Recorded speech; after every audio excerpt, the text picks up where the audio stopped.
Welcome to Play Reimagined. We are a podcast. We believe in the power of play, and we believe your family and your classroom should believe in the power of play as well. I'm your co-host. My name is Trevor Newton. I'm a preschool teacher who believes in the power of play, and I'm joined with my phenomenal co-host, Miss Andy.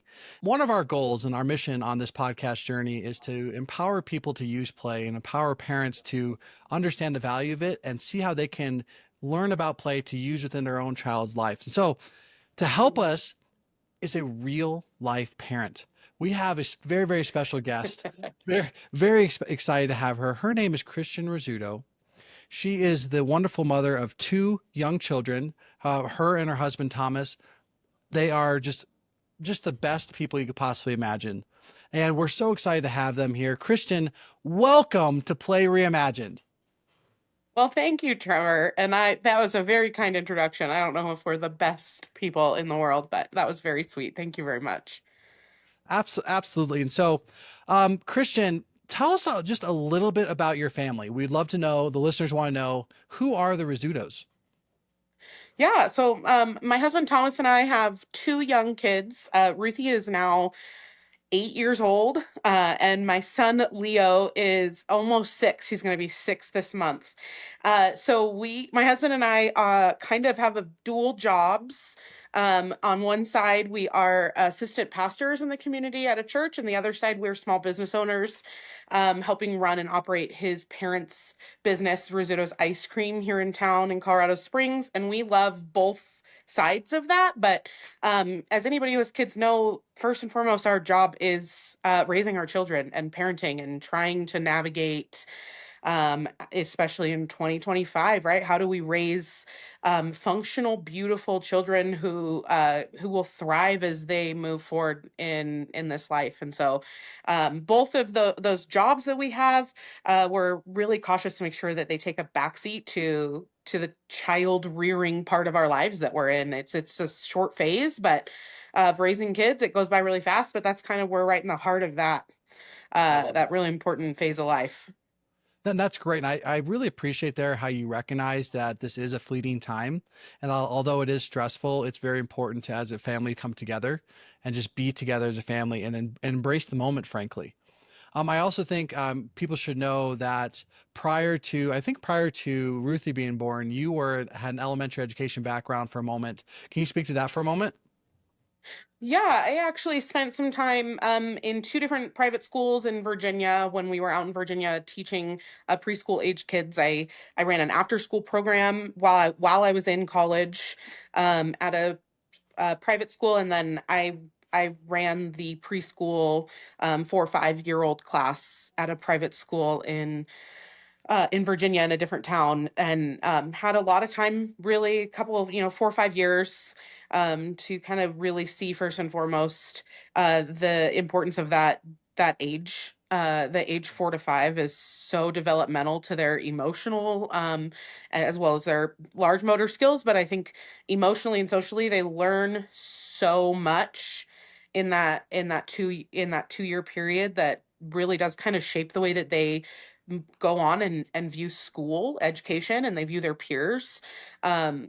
And it was a stressful time being pregnant with my daughter and teaching preschool, but it was a beautiful time too. And I still, the connections you make with kids, thankfully today we have social media, so I can still see, I'm watching them grow up because I'm friends with their parents online, and seeing these kids now that are 8, 9, 10 years old is like, oh man, goodness, they just goes again. It's so fleeting. It goes by so fast, even when they're not your own children. I could not agree more with you there. It is fleeting, but it's also just, you see them and all of a sudden they always stay 4 years old, and then you see them and they're 12 and you're like, whoa, when that happened. Exactly. What happened? Yeah. So in a moment, my friend Andy is going to have some rapid fire questions for you, but I would love to start with a question. How has the understanding of being a preschool teacher in the past affected your ability to be, or your understanding of parenting now? Yeah, I think honestly, if I'm being transparent, I think at the beginning when my kids hit that stage, I had to take a step back and remember that my kids, when they're at home, they're not at school. Because Yep. I, teaching preschool, I had this expectation of how I know 4 and 5 year olds can behave and how I know they can follow directions and I know they can listen because I taught that age. But then at home with your own children, that's not always the case. They really do save the worst versions of themselves for their parents because they feel safe and loved. And so there was especially when my daughter being the firstborn hit that age, I had to recognize in myself, like, I think I'm expecting too much of her at home. I'm expecting her to behave on her very best behavior like she's at school because that's how my experience with kids this age has been. And she is 4 and she cannot regulate every emotion she has. I can't even do that as an adult. And so to expect her to be on her best behavior all the time, I had to step back and say, you know what? I'm her mom, not her teacher. And once I accepted that, there was really positive things that I could pull from the time that I spent teaching, specifically around imaginative play. I remember one instance when we had to put our dog down. Yeah. Ruthie was just turned 3.5, 4 years old, and she would not talk about it to me. She was devastated. She was crying. She was acting really not like herself, but she wouldn't talk about it. And I remembered something that I had learned, teaching young kids. And at bedtime, I started taking her stuffed animals and like putting them in front of my face and playing with her. And she would open up and tell her stuffed animals all the feelings she was having about missing her dog, but she would not talk to me about it. And so that's one instance particularly that stands out in my mind where I was like, "Oh, I'm so glad I had that tool from the time that I had spent teaching kids because I would have had no idea how do I get this kid to process these emotions and these feelings." And I think even in therapy, they'll call it play therapy. There's play learning where you Yeah. use toys and tools and imaginative play to get these kids to open up, and it worked like a charm with Ruthie. And she, for weeks, every night, if I would tuck her in and leave, she'd be like, "Oh, I wanted to talk to my stuffed animals about Dreama, our dog that had passed." And so it was this constant. And then one day she just quit asking about it, and we moved Wow. on. But it was definitely one of those, like, there is absolutely some weight to this imaginative play being so important at this age and helping them navigate the world. You want to go for this one, Andy? Because I mean, Christian, that was incredible. Thank you. I just want to thank you for being able to pull that experience and those skills from school context and just learning from your time as a teacher into using that at home, but also being able to kind of adapt it into a way or in a way that is useful for you and your family and your children. I think there are a lot of skills that we can take from different contexts, but being able to adjust them and change them in a way that then makes them applicable somewhere else or more effective somewhere else is kind of that next step that sometimes needs to happen. And then just recognizing your child needed an outlet, even if it can't be you, if like allowing space for it to be something else and allowing space for a stuffed animal to be that support for your child, I think is also such a great skill. Um, I agree. and I just couldn't agree very more. important to be able to do and allowed to happen as well. Um, yeah. I think that's well said. So I think our next section here, we got some rapid fire questions, quick answers, off the cuff. What do you got for us? We want to know about some play. I know we got 'em dialed up. Andy, you got the questions dialed up. What's here? What do you got for Yes, us? I do.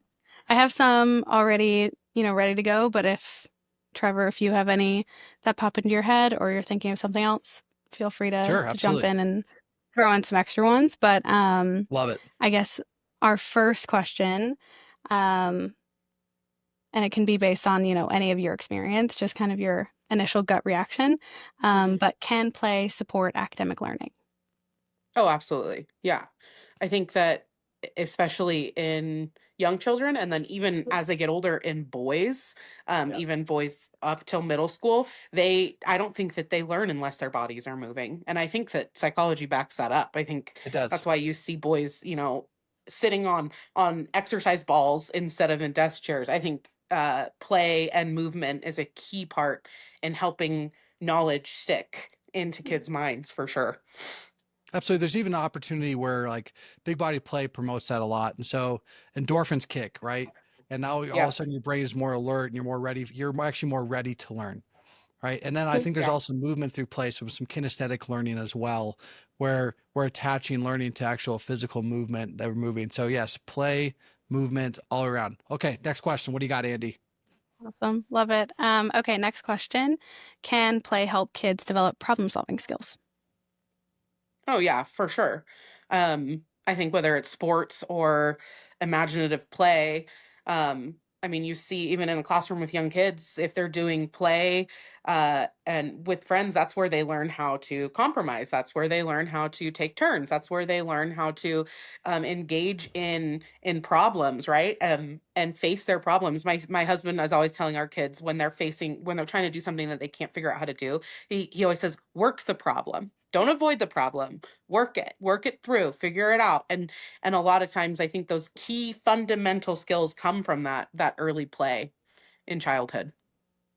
Yeah, definitely. And you kind of touched on it, but there's also social problem solving. So, Right. if you want to do something and someone else doesn't, or you're in a game together and someone has an idea that you didn't have, but you don't really want to do that idea or go with that, like how do you kind of work with that person to come to some sort of compromise or kind of best solution, so that social aspect of problem solving as well, beyond just kind of this piece doesn't fit, now what do I do, or it's falling over, how do I fix that? So there are so many different ways to problem solve and different kinds of problem solving that come into play as well, which I think is really interesting, and you definitely touched on there. Well, and just to add to that, I know it's supposed to be rapid fire, but I think that that playing with their peers is such a key part in that because parents tend to just come in and fix it, right? Like, Yep. oh, there's a problem. I'm going to tell you how to fix it. I'm going to fix it for you. Whereas if they're in a classroom setting and playing with friends, if even if obviously there's always a teacher or an adult in the room, they can step back and say, I'm going to let this play out and see, obviously I'll step in if it's necessary, but I want these kids to try to work that out themselves. Parents aren't as keen to doing that. If you take your kid to the playground, even if you're there and they're having an argument with another kid, your reaction is to protect and to step in and fix it. And sometimes the kids need to just, as long as nobody's getting hurt, they just need to work it out. Let them work it out on their own. Yeah. So Christian, I think you're an expert in this, but I want to know your opinion. So setting the stage for you, Ruthie and Leo are downstairs playing. They're having a good time. All of a sudden, it erupts, and you're not even sure why it erupts. What are your next steps? How are you handling that as a parent? My first step is always to calm the situation down first, right? Nobody knows what's going on if everybody's screaming and yelling and crying. So before there's any type of, okay, you tell me what happened, you tell me what happened, we have to get our emotions under control first. Yep. And so surprisingly, my kids actually, like, psychologically, they have pretty opposite birth order personalities as what is deemed normal. My son, my second born, tends to be a little bit more sensitive. My daughter is like just a stone wall, not gonna react. And so usually it's Leo when something erupts where he's crying, and we have to calm him down before we can take the next step. And then after that, I my big thing with my kids is like, we're not going to speak over each other. We're not going to yell. You take turns. You tell me what happened. Now you tell me what happened. And if you have been around kids for any length of time, you know that almost always there's an equal fault at play for who, Yep. like, it's very rarely like somebody just had a malicious intent and did something really naughty. Usually it's this building of a circumstance that erupts, that both parties played a part of. So, I'm a mom, so it just depends on the severity of the situation, whether we're, doling out consequences or punishments, or if it's just like, we're going to calm down and talk this through. But I am always trying to point out to my kids, like, I understand that maybe he, in using kid language, he started it, but Yep. this is where you reacted and it made it worse, and we're both going to take responsibility for our actions. Sometimes we can just hug it out and move on. Other times, if somebody got hit in the face with a pool stick, there's consequences that Yeah. have to be doled out. But yeah, I think the key thing there is for our family is we have to calm down first because otherwise I'm going to be reactive. Yeah. If You have to everybody's co-regulate. screaming and yelling and I can't get people to calm down, I'm going to react. And then, maybe I'm punishing Ruthie for hitting her brother when I don't know that, Leo hauled off and hit her 3 times before she reacted and hit him back. Yeah. There's always that. I have to bring myself down to this, like, okay, I feel overstimulated. Everybody's screaming. We need to calm down before we move on and deal with the situation. Christian, I think that's so wise to say that. And I hope every teacher, every parent listening understands that one key piece is that as the parent, as a teacher, we have to co-regulate with the child. Our body has to be Yeah. regulated first. There are definitely going to be moments where we're not regulated. We're worked up. We're, as parents, as my father, myself, I get anxious, I get anxiety, and I get angry, right? And I need my spouse to step in, or I need my teaching Right. partner to step in, right? I have to take my ego out of the play and calm down before I can breathe, regulate bring my own heart rate down before I connect with that child. Yep. Because then I'm gonna be next to that child, calming them, right? But Yep. I've had battles with my own son, and I wish I would have known that to just take a step back, just breathe, and then come back to it when everyone's feeling better. But I love how you also make it a teaching moment. So I think that's great. Let's do one more rapid question. What do you got for us, Sandy? All right. Last rapid fire question. Should schools have more playtime built into the day? Oh, for Ooh, sure. And way longer than just preschool and kindergarten. I think through 5th grade, they should have exponentially more playtime. That's one of the reasons why we pulled our kids out of public school. I mean, obviously we're pastors, so there was faith. We love the idea of sending our kids to a faith-based school. But outside of that, when I looked at moving from Mr. Newton's class, both my kids were in Mr. Newton's class, and it was a phenomenal experience. thank you. But looking at the structure of the day, going from Mr. Newton, who understands the importance of play and understands the social aspect of preschool, jumping into a kindergarten classroom where I was like, oh my gosh, there's not toys in the classroom. There's very little recess time. Knowing that, unfortunately, in public school, the only consequence that they're really allowed to give kids is to take away that recess time if they're having bad behavior. And I'm like, yikes, that's the worst thing you could do. Yeah. Especially in boys, these kids need to be moving their bodies, and removing the only time of day that's set aside for that is just only setting everybody else up for failure for the rest of the day. And so one of the reasons why we said this is not going to work for our family was the lack of play, the lack of imaginative play, the lack of physical play that was structured into the day. Girls are different. Ruthie would have adapted. She probably would have been fine. It wouldn't have been ideal. My son, that kid would have been in the principal's office every day because he can't hold still. And he's not a bad kid. He just is a boy and needs to move his body. And so I didn't want my son to go into kindergarten and already hate school because he wasn't allowed to move. I think it's shocking that we have the research that shows that this is so important and our school systems have not adapted and implemented it. Yeah. And I so I can I speak to believe that it. for a moment. I can speak to Yeah. that for more, but first and foremost, I can't believe we went this far in, and I forgot to. We just didn't mention I was Leo and Ruthie's preschool teacher. I Yes. had 2 years I each. Yep. 2 years each. I had their family for 4 years, and it was a tremendous experience. I absolutely loved it, and so to hear you talk about who they are as little people, and then who they are now, it's just there's still three in my eyes. Like Yeah. truthfully, I remember when your dog passed away. I Yeah, really do. I bet. I Yeah. do. And so it was a hard moment for your family. And I also speak into play, and I was a kindergarten teacher for 6 years, and play is tough in kindergarten. There are some places, I think, some places, even in public school, in private school, do it better than others. I think it's too broad to put a public blanket on everything. However, the pressures that kindergarten teachers are facing is about I have standards I have to meet. I have academic things that I need Yeah. these kids to advance in reading, writing, math, whatever it might be. And so there's pressures to be on a curriculum. There's pressures to get test scores. And the idea is that small groups are better. So how do I even work this in? And so there's a lot of pressure. What I would love to see is what we all recognize is that those standards and objectives and growth can be met through play. That's what we really need here. We need time set apart. You have a full 8-hour day, 7.5 hour day with these children. You can have an hour in there, free play that's really structured and allows the children to have centers to work in, to develop their social emotional skills, to allow them to learn how to regulate their body. You can place academic skills within those centers that are not worksheets, that are authentic and meaningful to them. And there's a lot of that can really, really happen. The problem is that you go up against a wall sometimes of people who don't understand that. So I can understand why.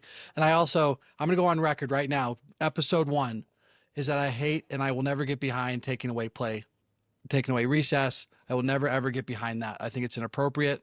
And I think it's detrimental to a kid's health all the way around, their growth, their development. So I completely support that. And I loved having your family. I'm going to go ahead and say that right at the top. All Thank right. you. I want to shift the conversations a little bit. I would love to talk about either Ruthie or Leo. I want to think about how they've grown, how they've developed. And I'm just wondering, if you had a crystal ball, you could say in 6 weeks or 6 months from now to a year from now, they could have one aspect or one growth point where they really excelled and they improved in an area. What would that be? And the goal is, I wonder how play can impact that. So your choice, your call, Leo or Ruthie, who are you going with? I think we're going to go with Ruthie. Ruthie, 8-year-old, love it. Yeah. Okay, now Ruthie, back us up 4 or 5 years. Tell us about Ruthie, and please be sure to mention that her abilities with her speech, how it's improved. Yeah. So Ruthie, being my firstborn, I didn't recognize as early as I did with my son. They both ended up actually needing speech intervention therapies. I recognized it way earlier with Leo because I knew what to look for. With Ruthie, I didn't recognize it as fast, and I had a lot of grandmas in my ear saying, "Oh, it's fine, it's fine. They'll talk when they're ready to talk." And the truth is that my daughter had pretty severe speech delays, and when we got her into speech therapy, her speech pathologist was like, "She has no pattern." Usually kids who have speech issues, there's a pattern. They replace certain sounds always with other sounds. Yeah. Ruthie was all over the place. She was so hard to understand. And so I got her into speech, and then I immediately got her in to preschool with Mr. Newton, knowing that my biggest fear was not that this was going to affect her academically, but that it was going to affect her socially. And then I wanted her in a situation where she was around other kids and had to practice what she was learning in speech therapy with somebody other than me. So she actually just recently graduated from speech therapy at 8 years old. They said she's good. She doesn't have any other impediments that's going on. So now it's just Leo who's in speech, but she was so excited to be done because, from 3 to 8, 1 to 2 times a week is a lot. It's a lot of repetition. So you fast forward, and what I have seen in Ruthie, if I get my crystal ball out and I want to say this is where I would like to see her grow, is that I see a lack of self-confidence in my daughter. And I do think it is rooted in this initial in that speech issue from a very young age. What I see in her, I noticed it when we enrolled her in sports. If she hated it. She hated basketball because we enrolled her in a program where it was the YMCA. They didn't provide a coach. And it was just a scrimmage. So she shows up. She's never played the game before. There's no coach. A parent volunteers is like, I guess I'll help run this. And my husband's family, bless their hearts, are huge sports people. So they all showed up to watch Ruthie scrimmage at 5 years old. And she had no clue what she was doing. And she left and she's like, I hate all sports. It just immediately ingrained this, people were watching me and I didn't know what I was doing and I felt embarrassed. I don't want to do this anymore. And so, and now I'm seeing it in school. I've had parent-teacher conferences with her teacher this year about Ruthie. If she is struggling, she will not ask for help.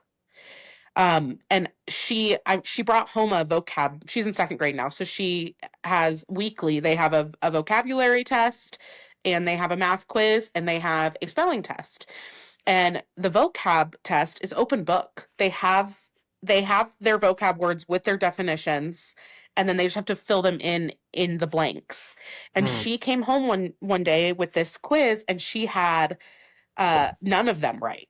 And I was like, Ruthie, honey, you had the answers next to you. What happened? And she said, well, nobody else was looking at their papers.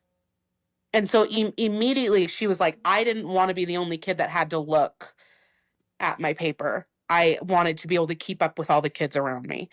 And so we've had this back and forth conversation with her teacher about noticing some test anxiety in her and noticing this lack of wanting to raise her hand and say, could you slow down because I'm not done with this word and her spelling tests. And so Yeah. yeah, and I do think a lot of that is rooted in that lack of self-confidence that she felt as a young toddler, with even mommy not being able to understand what she was trying to communicate and the frustration that she was feeling. I do I will say that I have done things to help her academically that include play that have exponentially improved her test scores. She absolutely was just struggling with her spelling for weeks and weeks, all these tests coming home with just 60%, 60%. And so we got a Scrabble board and we would play Scrabble with her spelling words. I got a piece of paper plate out and I filled it with flour and I had her practicing her spelling words in the flour. She thought it was the coolest thing in the world. So it's like, how can we implement these things with our kids, even if it's not a game, that make it feel fun? And she, she's taken off with her spelling. She's coming home with 105% spelling tests. Love that. So, and it is just, I think that confidence is built first in play. Yeah. And I think that when we can show our kids that from a young age, they will carry that through. And even as an adult, right? Like there's things that I hate doing, but there's ways that I can make it fun, right? Like that's why we turn music on when we're cleaning our house or our Yeah. favorite show on while we're washing the Yeah. dishes. Like, and that's a skill that how can I make folding the laundry fun? Okay, well, I'm going to watch my favorite movie and that is learned at a young age. Is there's things that we just have to do. We can't get out of it. Sorry, you can't. You're in second grade. You have to learn how to spell. It's important. But how Yes. can we make this feel more fun for you so that it sticks? Yes. Well, and that's Christian, been huge for her. first and foremost, thank you so much for being vulnerable and sharing about your daughter's Yeah, journey. I sincerely, I appreciate that. And I know being her preschool teacher and just watching her grow, you guys have done a really great job of being aware. And so I think it's really important that all parents understand that you are your child's advocate. And yeah, when you have children who have a hard time expressing who they are and expressing their needs, we need parents to step in. Sometimes you get a bad rap about being a helicopter mom, but there's some kids who need that. And yeah, we have to model how to advocate for ourselves before we know how to advocate as young children. Um, but again, what an incredible journey she's been on. I mean, Andy, how about that? I mean, out of speech, right? That's hard work right there, right? That is a I lot of will hard say work. that there's a bright future for Ruthie. There's a bright future for her without question. What I'm hearing though is Ruthie, we need to scaffold her play. And so here's my thought behind that. She does not want to perform. And what I mean by perform is not just on the stage, it's um, cold calling right out. Hey, what do you think about that? That's not her yeah, safe place. She wants to yeah. process. She wants to think about it. And so I think there's opportunities with play, with whatever skill it might be. Give her some independent time to practice. Then Mm-hmm. bring in a peer, maybe even one or two peers, so she feels really safe in that moment. And now she has a really good understanding of what the skill is she's working on, and she's gaining confidence in talking, right? Mm-hmm. I think one bridge, like just off that a little bit, is that when she does need something, instead of just instinctually giving her that thing because we're so in tune with her, prompt her. What are you Yeah. looking for? I'm not sure. Tell me more, right? And just have her talk those things out. I know as she's getting 8, she can probably do a lot better now than she could when she was 4, obviously, right? Right. And I think if we scaffold those up and we make her feel really good, even through the sport of basketball, for example. Now she has confidence being around others. She knows the rules. She feels better about it. There's not the pressure's off a little bit. And then I think the Mhm. last thing I would do is I would stair step how many family members are in that space. Right. I know we're all proud, but maybe there's alternatives. Like we take a video, then we send it out to everyone Right. until Right. she's in the fourth game of the season and feels better. Yep. Right. Well, and what we did do is we put her into developmental sports instead of competitive sports. So she's now in developmental volleyball where there are no games. It's just a weekly practice. We're learning the sport. We're hanging out. We're Smart. figuring it out. And her grandma attends every now and then, but at Ruthie's request. Can grandma come and watch me play? And Way to so honor Ruthie there. I think that's really smart on Yeah. Ruthie. Andy, I'm wondering from a neuropsych point of view, what are your thoughts on this? Yeah, I mean, I love everything you said. I think, starting small and making, big tasks, overwhelming tasks feel more manageable by breaking them into smaller pieces or easing, Ruthie into having a bunch of people watch her is such a great idea.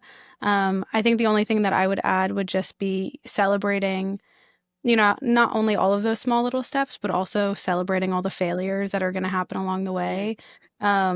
And just making failure feel less, you know, catastrophic because I think even Mhm. I do it now, but um, any small kind of mistake or failure feels like the end of the world or could feel like the end of the world and especially in those performance situations where, it's a game or a test or you're in class with all of your peers and your teachers watching, those feel um, really big and can feel really big. So I think creating space and opportunity to fail in smaller settings, whether that's a practice or playtime or requesting something, those smaller moments throughout the day, and recognizing if something is hard or something, or she fails at something, and then seeing that and celebrating that important too. I think you can learn a lot through failure and also just Mhm. feeling okay, learning how to feel okay with failure and see it as a positive or a potential positive, Yep. um, is a really valuable skill. And I think will also help with, hopefully help with like long term with that performance kind of anxiety and also just fear of messing up a little bit because it Yeah. can feel catastrophic. But So Andy, over your shoulder, I see the word play, and so that keeps coming back to my mind often.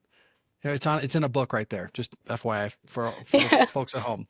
Um, yeah, and so what makes me think about that is when we are playing in a classroom or playing at home, or maybe we're playing with a family, not a single trophy is being given out. Mhm. Right. And I think that's important for the kids to recognize and also the parents to recognize that this is play. This is opportunity to grow, opportunity to fail. And that's part of play is you mess up. Right. Yeah. Think of a Jenga tower. You're over there building that with a peer, with a group of peers. And obviously you have some anxiety because you don't want it to fall over. But if Mhm. it does fall over, and when it does fall over, it's celebrated. It's, oh, there it goes again. That's all right. Hey, it's part of the game. Let's rebuild it. Right. Right. And baseball is a great example. Basketball is a great example as well. You shoot and you miss. You strike out, part of the game. That's part of the Yep. game. And I think that's something that we need to teach our kids, that you're not going to go up there to the plate and you're not going to swing and hit 1,000. No one's ever done it. No one ever will, right? You're going to strike out. You're going to miss the ball. You're going to miss the pitch. You're going to make mistakes. That's part of the game. If we can have that Yeah. mindset going into any activity, whether it's letters, numbers, family play, sports play, that failing Mhm. is part of the game, we're going to be a lot better off from the get-go. And we're not when that failure does happen, we can accept it in a lot more realistic way and then move on and then yeah, continue to definitely. improve. Yeah, for sure. And I think that's why even when Ruthie was, I hate sports. I hated this. I told her, I said, honey, you have to, we will play sports. You will play one. I'm not going to make you play one every season. We don't have to play year round, but you learn so many valuable things from sports. You learn how to be coachable. You learn how to be on a team. And my biggest thing was you learn how to lose because that's Yeah. part of life. Like, and I remember, I mean, I've been babysitting, I babysat as a kid, and I had one family that I babysat for that was, had 4 kids, and there was one girl, and she was the youngest, and she had 3 older brothers, and she was just absolutely the princess of the household. I adore her still. She's almost 18 now, but her brothers always let her win. They always let her, and every time her parents would laugh at me because we'd play. I remember playing those little games, with the fish and the magnet fishing poles, and the fish go around the pond, and you're Yeah. racing to see who many. And I would never let her win ever. I'm like 18 years old and she's 3, and I'm like, Hannah, I win. And they would laugh and like, you won't let her win. And I'd say, no, somebody's got to teach her how to lose. Like, she's got 3 big brothers who dote on her every need. Somebody's got to. She can't win everything. Like somebody, and I have taught kids, and even in children's ministry at church up till they're 13 years old in youth group, and they lose a game, and they're boys breaking down in tears because they lost a game, and I was like, oh, nobody ever beat you at Go Fish as a kid. Like, it's just that, Yeah. like, nobody taught you that it's okay to lose, and losing's part of the game, and we don't get to win every time. And Yeah. so, and that's such an important lesson that we take into adulthood, right? Is we don't get, it seems like a silly thing to say, but kids that don't learn to lose, especially boys, grow up to be the men who are in a bad mood for a week because their football team lost, because they Exactly. can't regulate their emotions around winning and losing. Exactly. I mean, Yeah, there's definitely. there's a lot of sad Kansas City Chiefs fans out there. I'm so sorry for them. But anywho, Yes, there are. but I think you touched on something. Now I want to take an academic piece on that. We do have to teach our kids how to lose in an appropriate way. We also have to teach them how to Mm, win. I mean, I yeah. think you think about a dad, the stereotypical sports dad, right, who never lets their kid win at basketball, right, up until they actually beat them when the kid's 17 or whatnot, right? We're not at that Yeah. point. We need to be play partners. That means there's a give and take. Hmm. With your son, with Ruthie, for example, she's an 8-year-old girl. Myself, I would dominate any sport against her, right? I would crush her in the most respectful way Right. possible, right? Yeah. However, she is not going to learn the game that way, right? So I have Correct. to I have Yeah. to handicap myself in a way that allows her to feel confidence moving forward in the game and Hmm. learning skills. There you can stair step your way into it, and as they grow, as they get older, as an adults, we can put more in, and we can critique how often they win, how often they lose, and how much pressure or how much force, if you will, you're putting on the game. But I think it's important to really make sure that we're teaching kids how to win and lose by being play partners, and that's really the key Yeah. there, because it's not about Yeah. winning or losing. At the end of the day, we want to play with our kids. You want your daughter to play volleyball, golf, whatever sport it might be.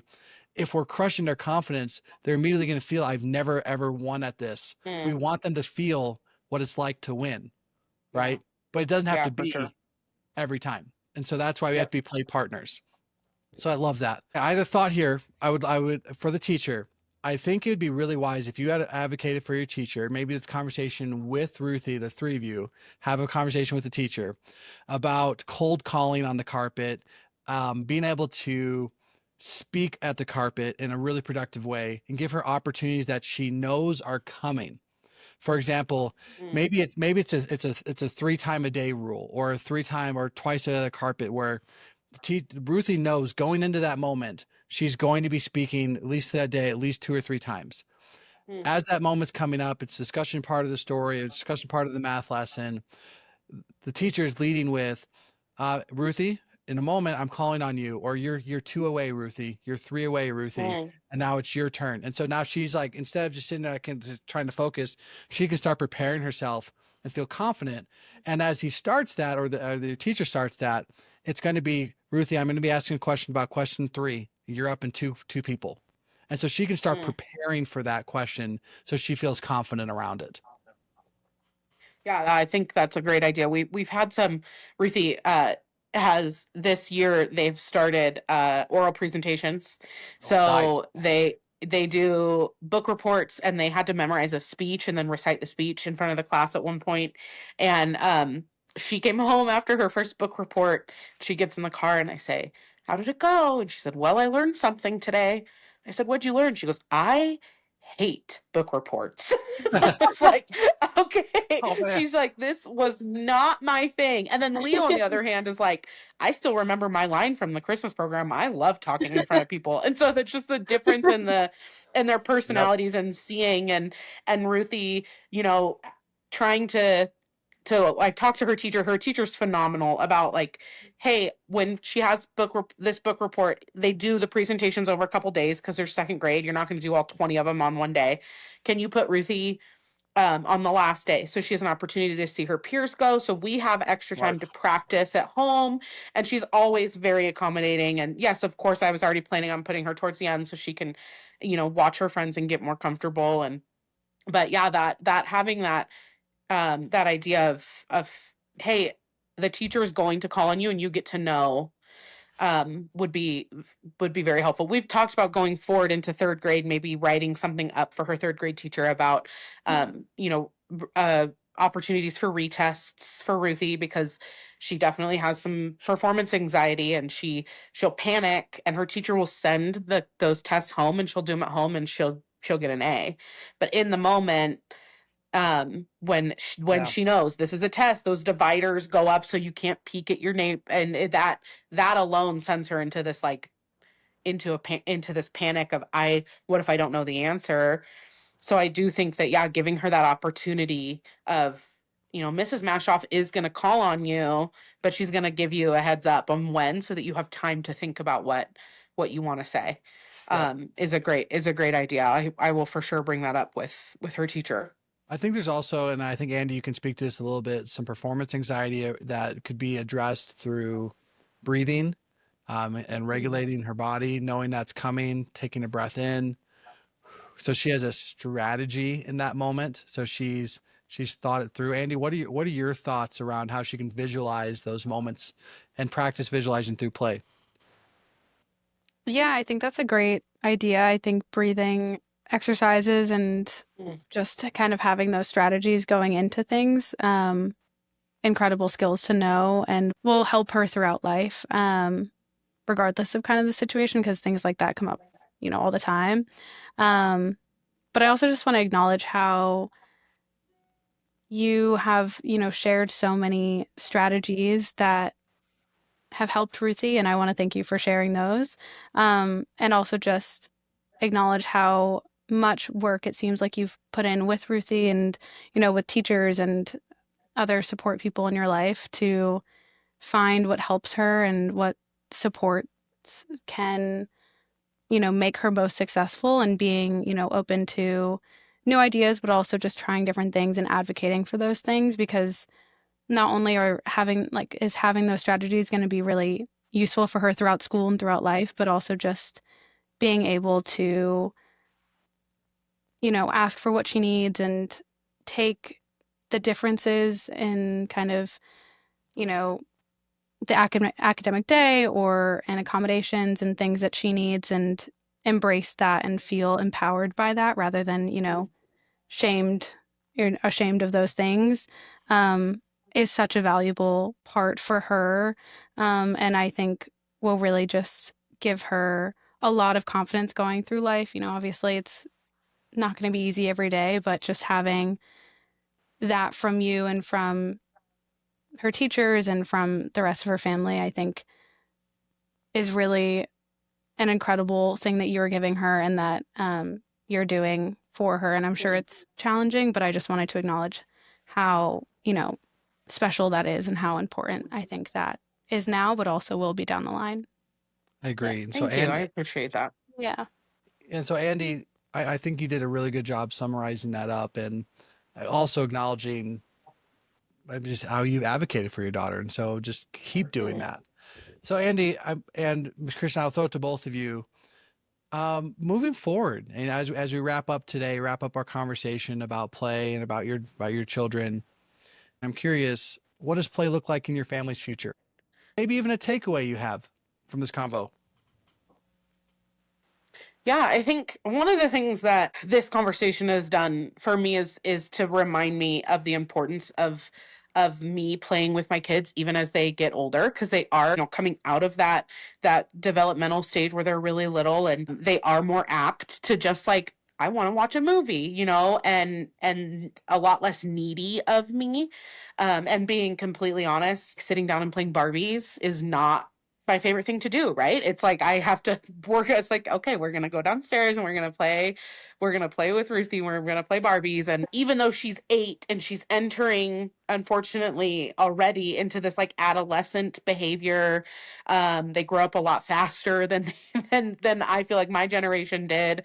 I think it's important that I remember that she is still only 8 and she still does want to play Yeah. with me. And there are ways that like I can bring the subjects in school that she's struggling with into our play. Like the other day, I went and got all of our change, and we set up a store, and we had to pay for our stuff and count and change because she was struggling with that portion of her math assignments. Is how do I count change, and because you're not counting by ones, and those are things that I can bring into our lives. The other thing I really try to do with Ruthie and Leo is when they want to tell me what they learned at school, I act like they're teaching it to me for the first time, and that like their Oh, I love confidence that. when Ruthie wants to tell me about the planets and Pluto, and it's like I act like, oh my, I did not know that, tell me more. And because that boosts her confidence of feeling like she's teaching me something. My husband and I are both Thomas and I are both walking through this because neither one of us struggled in school. um we both were honor society without even doing homework. It just, and I don't say that boastfully, it just was not difficult. I could get B's in my sleep and A's if I, tried. And so both of us were when Ruthie first started having these issues with academics, just like, wait, I don't know where to go from here. This is Yeah. not a struggle that I had. So how do I teach my kid to walk through this struggle? And so recognizing like she is not she is not me. She is her own person who has her own journey through life, and as a parent it's my job to help her through that journey, not to make her journey look like mine. And so how do I support her in what she's doing? And that, like you talked about, advocating, and just, it's not a big deal if she needs some accommodations. It's not the end Yeah. of the world. And as a parent, for me to think or to expect that she would just excel in everything that she puts her hands to is ridiculous, because nobody does. And so that's been something that my husband and I have had these conversations of. He felt at first like, I don't want to have her have accommodations because I don't want the other kids to notice. And I was like, that's not anything that we need to worry about. What we need to worry about is that Ruthie feels confident in her schooling and her ability.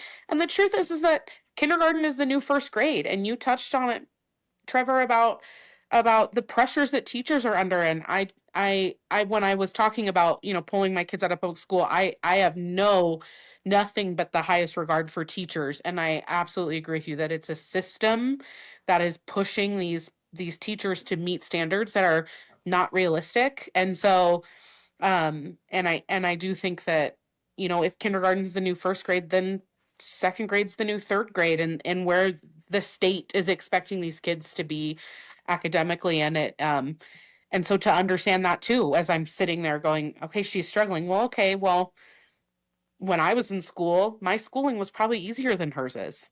And so the expectations were not as high. Yeah.